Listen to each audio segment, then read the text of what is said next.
Hey, it's Morgan.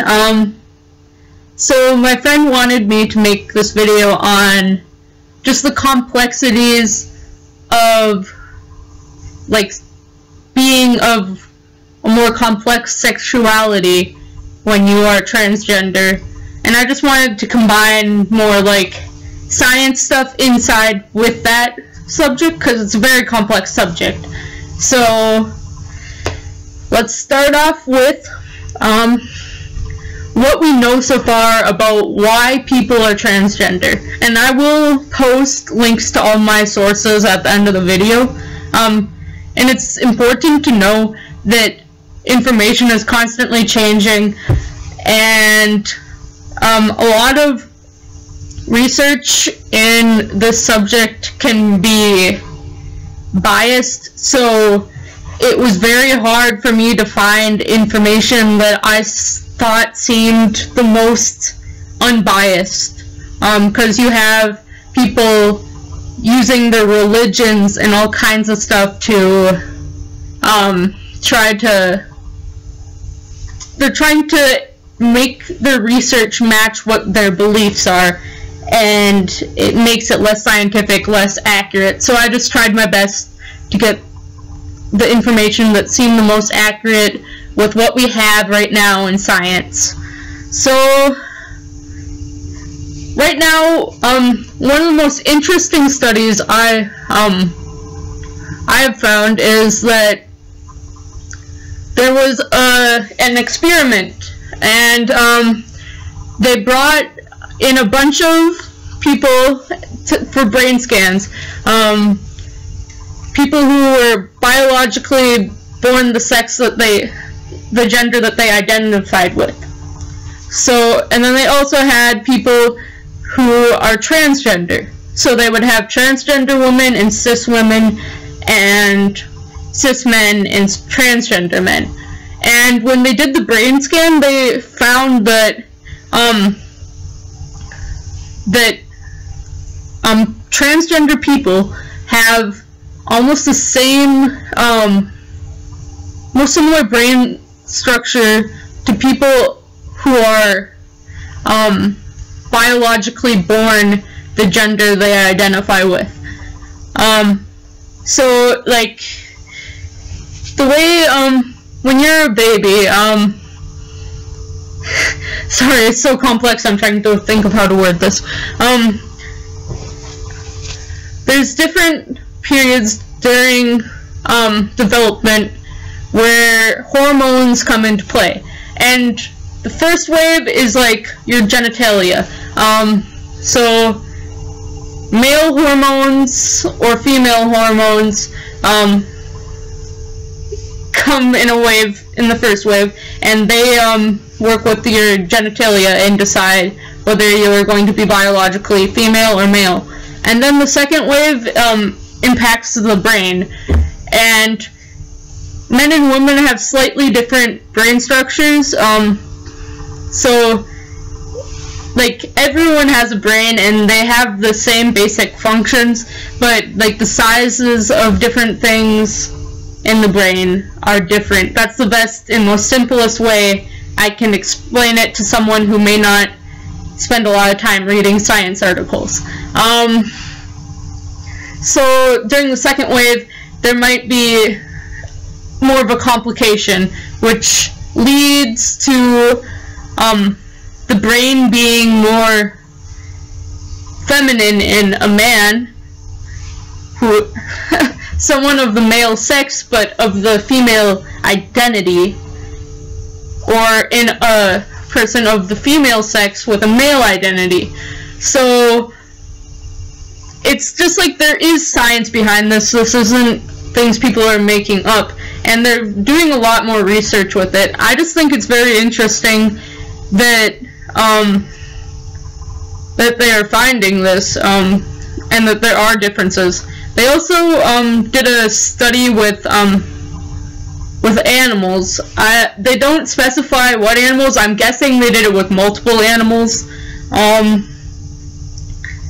And so they purposely made it so that the brain would be affected by conflicting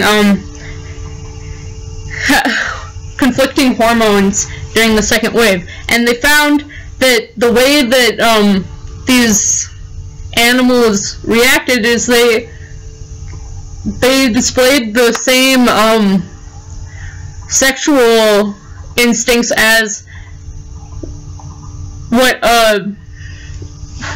like they had female rats who were influenced with these hormones during the second wave of development for hormones, and they displayed the sexual behaviors of the opposite sex. So they think that's what's going on with transgender people. And that's as simple as I can make it. It's very new research, so I'm just trying to explain it in the most simple way possible. Now, to the thing we know more about. Not really scientifically, but socially. I just wanted to talk about this because my friend really wanted me to, and I kind of want to too. Sexuality. So, I think it's kind of unfortunate. It seems like in the transgender community, the people who really get out there are straight trans people.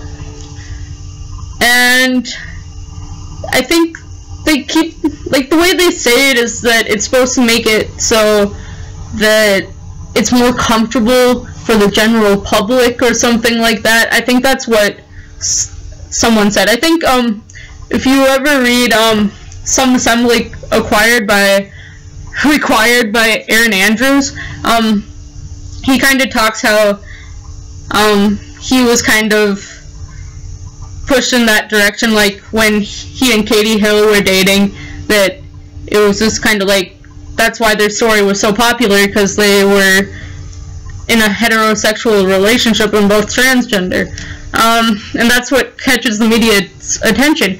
But transgender people, like all other people, can be any sexuality, but it's very hard for people to get that through their heads. So it's like, you can only be one minority to people. So let me, wait a second. Okay, so I have the statistics that I could find that seem the most accurate. Let me find them. I got them written down somewhere. Okay, so this is for trans men only. I didn't really look up trans women. I probably should have. Maybe I'll do another video on that later. But for trans men, 13% are approximately gay. And it says a majority are, it just says a majority are attracted to women, which is very vague.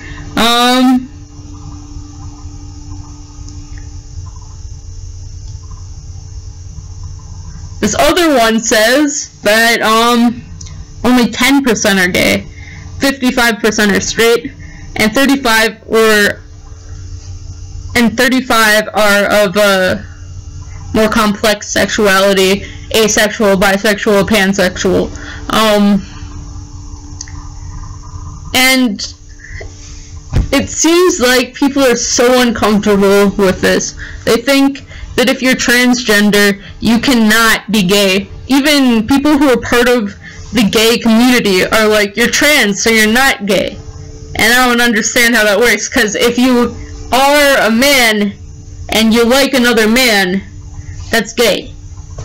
Or maybe you're bi, or pans. I'm pans. And sometimes I'm attracted to men, but I'm a trans guy. It's not that big of a deal. But it's really hard socially, which is definitely something my friend wanted me to talk about. So when I came out to my mom as pans, because I did that first, and I told her that I didn't really identify with my body either, and she's like, oh, it's no big deal really, like, just, we might not even have to worry about it, because maybe you'll like a guy, and stuff like that. But when I came out as trans, she's like, well then, no, you're wrong, you're just a lesbian. And I'm like, it's not how it works, cause, oh my gosh, it's just such a frustrating situation. And then I'm like, but Mom, I'm trans, but I'm still pansexual. And that's what scares me too, cause like, I feel like, being trans and being in a homosexual relationship, it's just very difficult. It's hard to keep your gender validated. Like, people are like, you're just straight and stuff like that. I've seen that a lot of time. I'm more primarily, like, it seems like I'm more often attracted to women than men, but I've had experiences where I do have attraction to men and non-binary people who are valid too. So it's like, just think of it this way. Transgender people are people too. We can be any sexuality.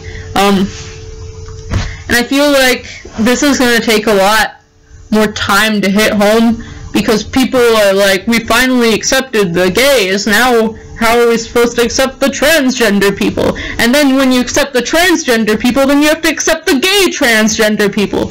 But it's just so overwhelming to people who just can't get it through their heads that people are different than them. And they actually exist, and they have these legitimate feelings that are just who they are. And it's just so hard for them to realize that these are people who are not making stuff up.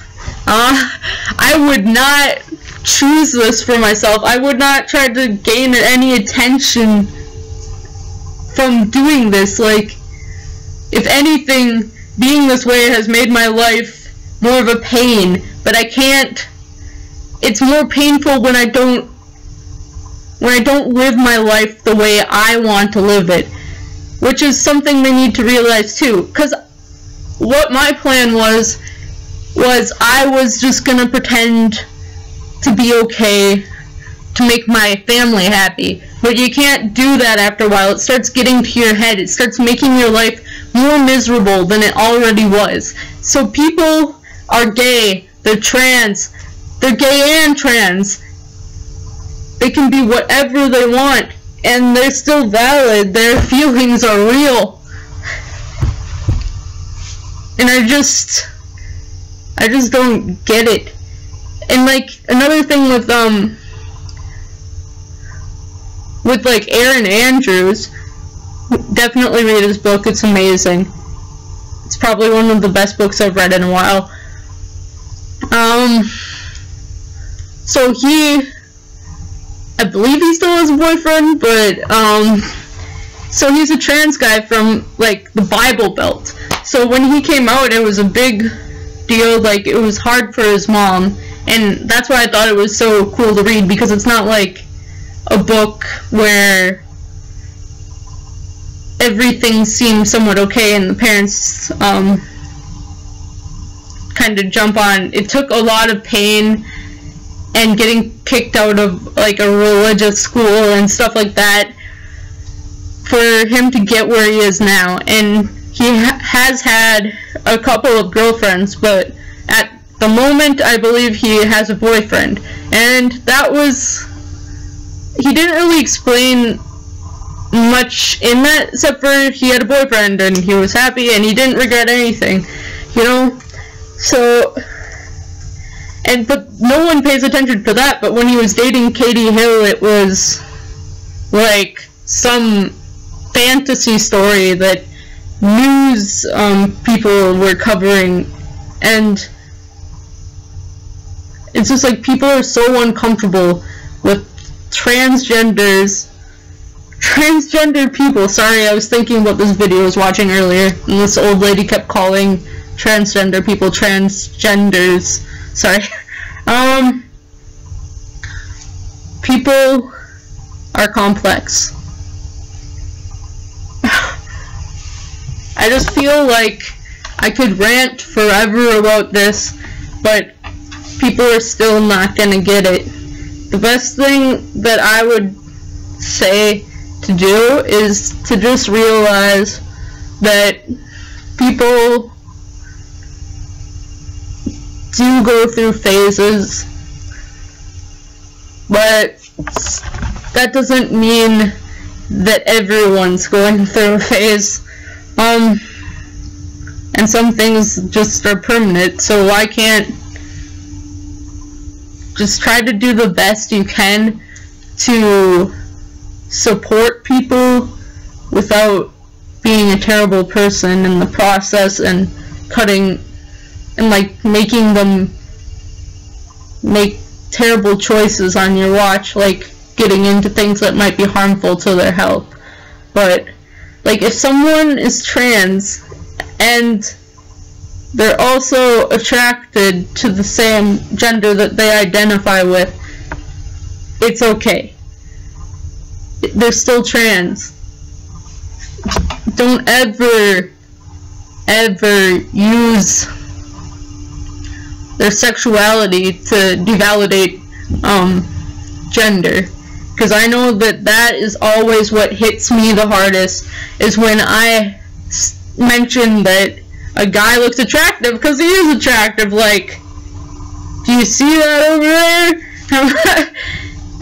I'm not more of a visual person. I usually have to sit down and get to know someone and like notice little things about their behaviors and things they say before I'm attracted to someone. But some people are just aesthetically pleasing and I'll be like, hey, they look nice, and they're like, but aren't you trans? And I'm like, yeah, I'm also pansexual, so who cares? And I can mention how attractive that guy looks over there without it being a big deal. Like, if someone was cis and pans, it's like, you would just expect them to just be like, oh yeah.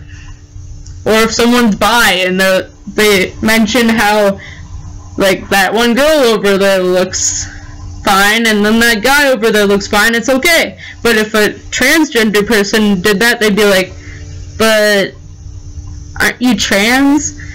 It's just like, people are 10 times more heteronormative with transgender people, and that's what I'm trying to get across. I'm sorry. I could rant about this forever, and if you have any questions, I would leave it in the comments. I highly doubt anyone's gonna do that, but I will talk about any points that people may have thought I missed, because I pretty much repeated the same thing over and over again, angrily and kind of frustrated, because that's kind of what I am. But thank you for watching, and have a nice Trans Awareness Month. Bye, guys.